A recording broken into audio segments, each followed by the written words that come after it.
It's not the years, it's the mileage. We've got another Indiana Jones figure to review.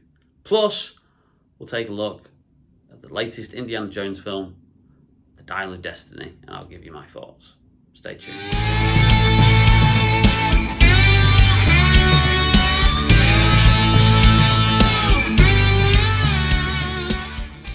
Hello and welcome back to the channel, and in today's video we're going to be looking at the Marion Ravenwood figure from the Indiana Jones Adventure series. But first of all, a little bit of a mini review of the latest Indiana Jones film, Indiana Jones and the Dial of Destiny. Now this section of the video I'm actually filming a day after I've done the figure opening and the filming for that, because obviously I'm seeing Indiana Jones and the Dial of Destiny, saw it last night. So there you go, no figure in there. I'm just using that for display purposes. The latest movie, the fifth in the series, sees the nearly 80-year-old Harrison Ford reprise his most iconic role, probably after Han Solo, in yet another adventure. And I have to say, do not believe the naysayers on the internet. Do not believe all those YouTubers who are just doing negative videos for clickbait, just to get like clicks to their channel, and saying it's the worst movie ever, and Indiana Jones, oh, he's overtaken by a woman, and all that kind of crap. Really can't be doing. It is a really good film. It's a fantastic, rip-roaring adventure. The only fault I would say about it is that it's probably about 15 minutes too long. It is the longest Indiana Jones film at 2.5 hours. Now, all the other films clocking at around about the 2-hour mark. Yeah, they could easily probably have cut about 15 minutes out of this just to make it a little bit pacier. But yeah, it's a worthy entry to the series. It starts in 1944. You've probably seen in the trailers already, if you haven't already seen it, and obviously seen like the news footage and the articles about the de-aging technology that they've used. So obviously Indiana Jones was born in 1st of July 1899, the character. So in 1944, as Hitler is starting to lose the Second World War and the Nazis are starting to gather all their stuff and basically like start retreating, Indiana Jones has infiltrated this Nazi castle looking for an artifact, and he's accompanied by one of his friends, Basil Shaw, who's wonderfully played by Toby Jones. And the de-aging technology they've made to make him look like a 45-year-old Harrison Ford or 45-year-old Indiana Jones is absolutely fantastic. There's a few bits here and there that don't quite work, but if you think the de-aging technology that you've seen in stuff like the Marvel movies has been good, this steps it up and takes it to another level. So it's really, really good. And that first half hour is like a proper like Lost Indiana Jones adventure that, you know, perhaps we could have got in the 1990s had they not dragged their heels so much trying to come up with an idea for the fourth film. It ties into one of the comic book series actually, which is Indiana Jones and the Spear of Destiny, which was set in 1945. So they're actually looking for that at the beginning of the film. It's not really a spoiler because they then find it but discover that it's a fake. And I thought, oh, that's a nice touch, because obviously a year later, Indiana Jones with his father, Henry Jones Sr., in the comic book, then find the real Spear of Destiny and obviously come across a group of Nazis trying to find it as well. But that's a great comic book if you can find it somewhere, because they're quite rare, the Indiana Jones comic books these days. We then fast forward 25 years and it's 1969. We have a 70-year-old Indiana Jones. Life recently hasn't been kind to him. He appears to be living on his own. He's about to retire from being a New York professor, lecturer at the university. And his goddaughter, Basil's daughter, played by Phoebe Waller-Bridge, Helena Shaw, suddenly turns up on his kind of like doorstep and is interested in about the Archimedes dial, which is the dial of destiny of the title of the movie, which apparently might have some kind of magical properties that enable it to let you travel in time. Now, a lot of people have said that's absolutely preposterous. That should not be an Indiana Jones film. And I'm saying, hello, have you watched the previous 4 films? You've got a film that has the Wrath of God in it, magic stones, the cup of Jesus Christ, the Holy Grail that gives eternal life, and interdimensional aliens. If you've got a problem with Indiana Jones and a bit of time travel, or the prospect of it being time travel, then you really are watching the wrong set of movies. But you find more about that as well. Also, there's another interested party who are after the Dial of Destiny, and that's the group of Nazis played by Mads Mikkelsen and his henchmen.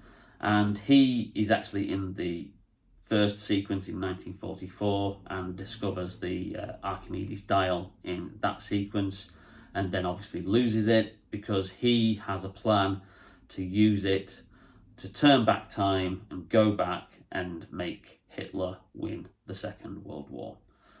So he's a very, very interesting character, very good villain. He's a great actor. And that's all I'm going to say about it. There's been a lot about Phoebe Waller-Bridge. Oh, she takes over the movie. No, she doesn't. She's a sidekick. She has her own little story arc. She's kind of like a bit of a roguish archaeologist. She's basically after artifacts to sell them on the black market. But through her travels with Indy, she does develop and she has a nice little character arc. But the focus is on Indiana Jones in this final film. And I have to say, it is Harrison Ford's best performance in the role. There are 2 scenes in particular that are very, very poignant. One comes about halfway through the film when she asks him, what would you do if you could travel back in time? And it's probably some of the best acting I've ever seen Harrison Ford do. And then again, the closing scene, which is very, very poignant and is a wonderful way to end our focus on the character. This is going to be, obviously, it's going to be the last Indiana Jones film with Harrison Ford because he's 80 now. I don't think they'll ever get to do another one. He's said goodbye to the character. You know, I'm pretty sure Disney, having the franchise, will reboot it in 10, 15, 20 years or whatever. But that's for the future.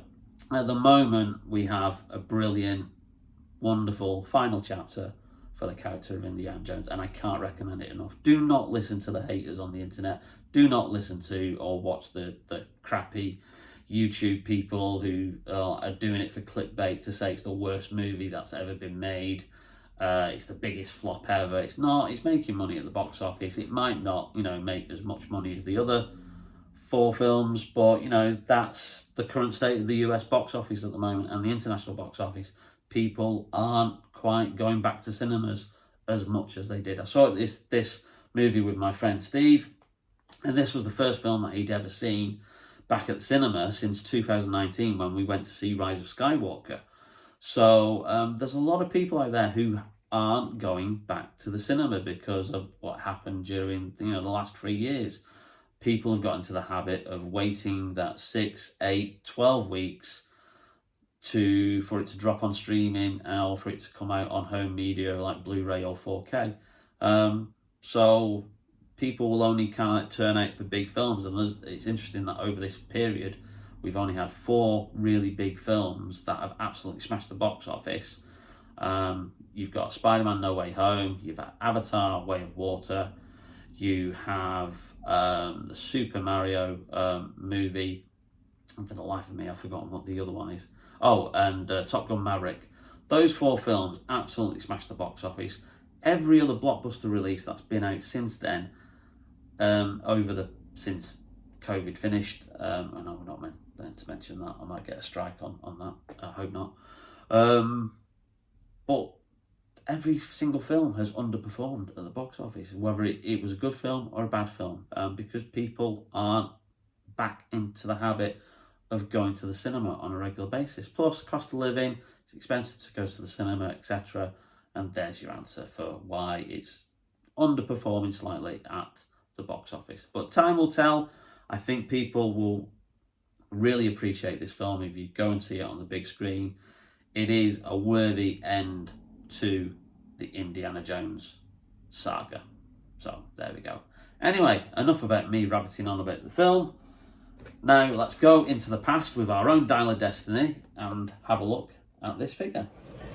Hello, Marion.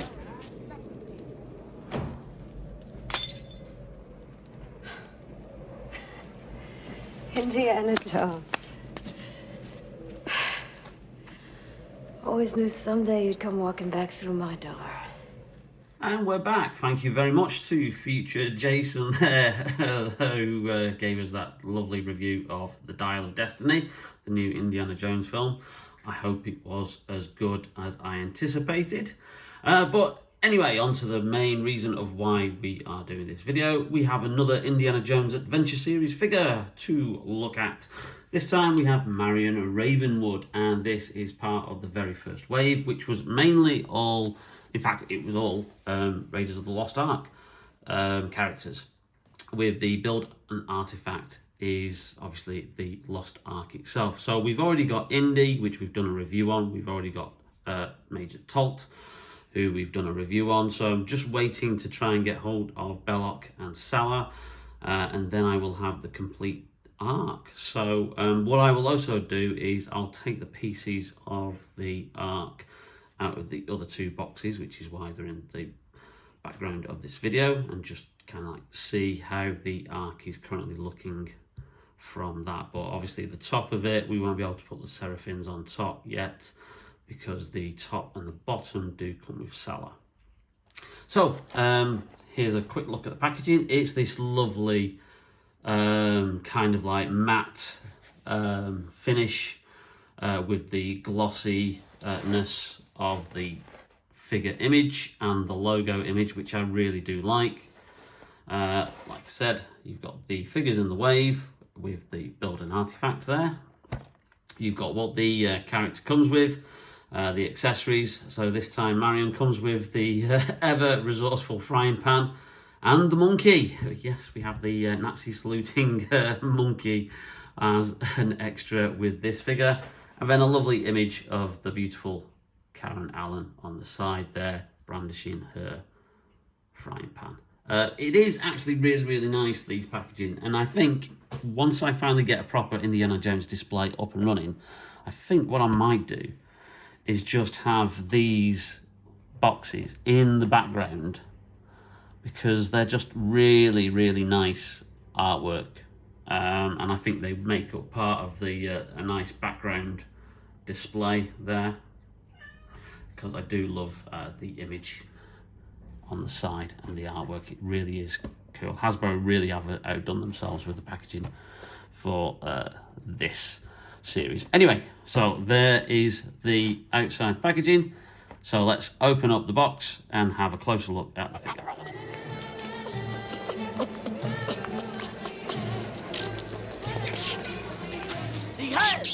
Yeah.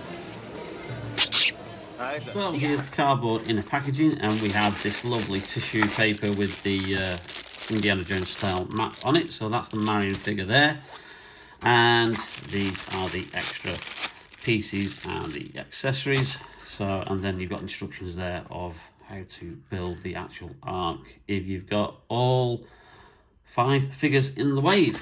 So we'll just quickly have a look at what we get here. Not much really for Marion, surprisingly, which is a bit of a shame. So you've got the 2 pieces of the Ark here, which are really, really cool. Lovely kind of like metallic gold sheen to them. Bit disappointed it's not VAT metalized, because I know the Ark that came with the playset from the original Indiana Jones figure range way back from 1982, I think, when that was launched, actually had a VAT metalized Ark. So it looked all like gold and shiny, but still looks good. It still like really reflects the light there. So that's those 2 pieces. We'll put part of the Ark together later on. Here's the ever resourceful frying pan. Not much to say about that. It is a frying pan. And then here we have the monkey, which is absolutely a real bonus because he's articulated. You can move his tail round. He has 2 articulated arms. He has an articulated head, I don't think you can really see that there. We're going to have to get up like a little bit up and close. So that's just, the attention to the detail there is just brilliant. I know the original 3.75 inch figure range just came with a standard plastic monkey, the Marion figure that they released. Well, the fact that they've put some real detail in there is just really, really good.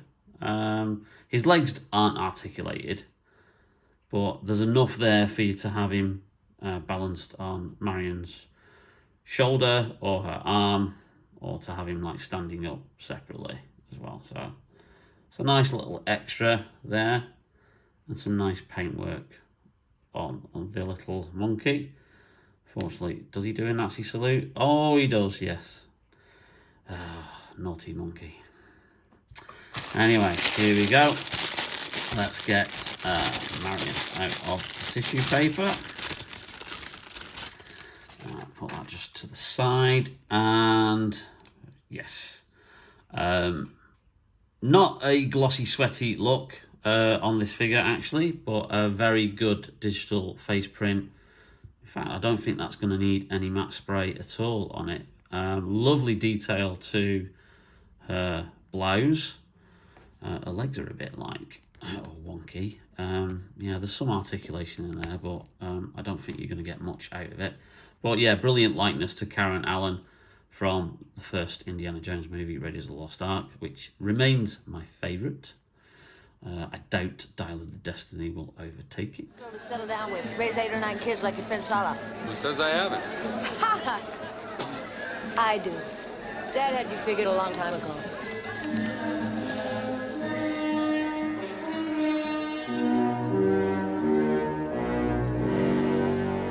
He said you were a bum. Oh, he's being generous. The most gifted bum he ever trained.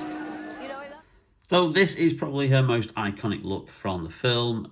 She doesn't actually wear this costume for much of it, but yeah, they could have put her in the lacy dress that she wears when she's with Belloc and obviously plotting to escape from him, and then obviously then gets trapped in the Well of Souls with Indy afterwards, with all the snakes, and obviously he's wearing that dress then for the battle around the big single biplane. Is it biplane or is it a single wing? The plane anyway that they're planning to fly the Ark out on, which obviously they then explode. So yeah, that could have been a little bit plain, I think, that white lacy dress, and probably difficult to do from a sculpting point of view. They may have had to do soft goods instead, like they did with the original smaller figure. But I think this is still a very good look. Brilliant likeness, as I said, to Karen Allen. Then I'm not going to need to put any matte spray on that. That's just fantastic. That is really, really good. So she's got some movement at the torso. She's got movement in the arms. She's got some... don't think she's got butterfly joints, but you can move her arms around freely. And then obviously you've got a hip swivel. You've got the knee joints, and you've obviously got some articulation in the feet as well.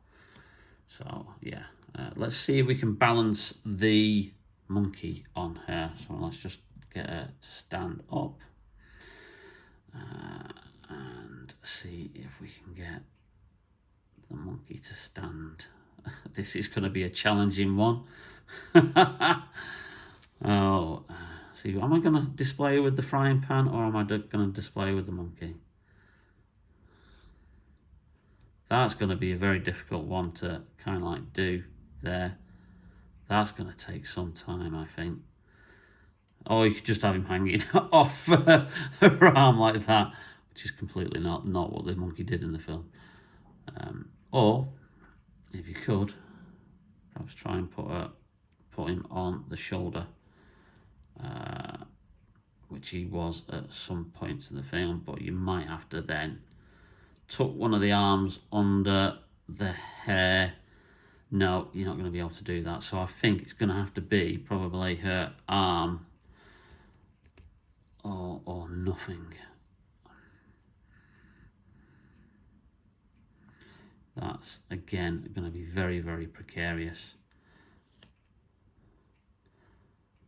I shall rename this video How to Balance a Monkey, because effectively that seems to be taking up all the major time. Are we going to get it? Oh, no, he's not going to stay on. No. I might just have the monkey at her feet instead. Anyway, there you go. That's a great figure. Fantastic. Nice addition to the current series. I do aim to get Salah and Belloc. Probably not this side of the holiday that we're going on. I'm aiming, hopefully, if they've got them in stock, at the Indiana Jones merchandise shop, which is in Disney Hollywood Studios, which is near to the epic stunt spectacular that they have, which is the Indiana Jones show. I'm hoping to pick up Belloc and Salah there, and then I can then complete the arc. So speaking of the arc, let's just put Marion down there for a second. Let's get the arc pieces out of the Indiana Jones and the Tolt packaging, and then we'll see what we can do so far with the arc pieces that we've got. So we've got the other pieces of the arc out. As we've seen in the Indiana Jones review, you've got the seraphim that go on the top of the arc. These are the pieces from Tolt. So what I think happens here is that obviously that slots in there. So that's good. So that makes up that part of the arc. And then we've got these pieces from Marion. So I'll just slot that one in there, which goes in nicely. And then the end piece here, which is from Marion. And click that into place. Ooh. A little bit of a, oh, there you go. Fantastic. So we have part of the arc built. We are just needing the top and bottom, which come with Salah. And then obviously we can then put the seraphim on top. They'll go that way, don't they? Pointing towards each other. Oh, you can't see that. There you go. And then the poles come with Belloc. So hopefully we can have a completed arc very, very soon. Some nice detail on there. Like I say, a bit of a shame there's a bit of a blemish there on that side piece, but I can always display it like that instead. Oh, there you go. That is the arc partially built. So there you go. There's Marion, a great addition to the Indiana Jones range. I really do hope this range does continue. I hope there's a further wave with some Kingdom of the Crystal Skull figures to come, which is the only movie they have not represented yet. I'm pretty sure they're doing an Indiana Jones like for literally every single kind of costume change that he did. We've got two from Raiders. So we've got him in his standard, obviously, outfit there with the leather jacket. And then you've got him without the leather jacket from the Cairo scene where obviously this Marion comes from. You've then got Indiana Jones in his white tux and also in his famous ripped shirt from the bridge scene in Temple of Doom. And they've also done a non-shirted possessed Indiana Jones, which you can get. So that's 3 Indiana Joneses from the Temple of Doom. We then have Professor Jones in his professor kind of tweed suit, and his other variation of that with the tie from the Last Crusade. And we then have him obviously in his older version of the suit from Dial of the Destiny from his outfit. So yeah, we are probably going to get an Indiana Jones from Kingdom of the Crystal Skull, probably 1 or 2. We might get him from the beginning where obviously he doesn't wear the leather jacket, and then another version of him wearing the leather jacket towards the end, and then hopefully a few more characters. And then I hope beyond that 4th wave, the range continues. It does seem to have gone down really, really well with collectors and fans. And obviously there's only so many characters you can do in this range, but you know, there is scope there. Anyway, before we go, before you leave a like and then hit that subscribe button and notification bell and all that good stuff, I'm just going to show you another quick thing that arrived in the post today. And now this is something that I got off eBay. And this is the Indiana Jones and the Temple of the Doom comic book adaptation annual, which was printed by Marvel and Grand Dreams there. Now, these used to be a staple of British Christmases. I do have the Raiders of the Lost Ark one, but I didn't have this one. So I'll just open up the things and show you. There you go, comic book adaptation from Marvel, all in one volume. Absolutely fantastic. Loving the look of this. Gonna give it a read later, so really happy about that. Not got the Last Crusade one.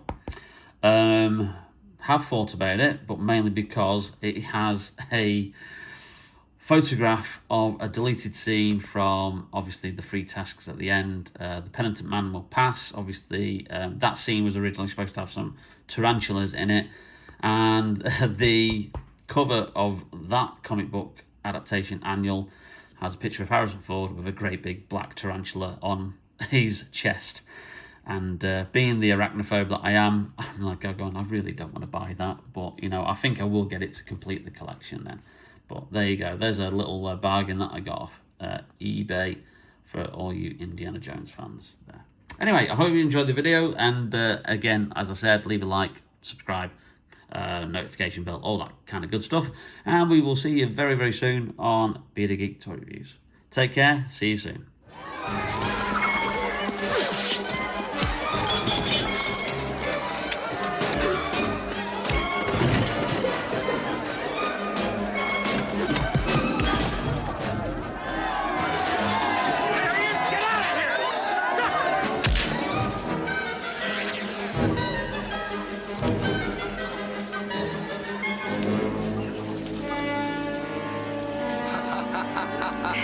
Right.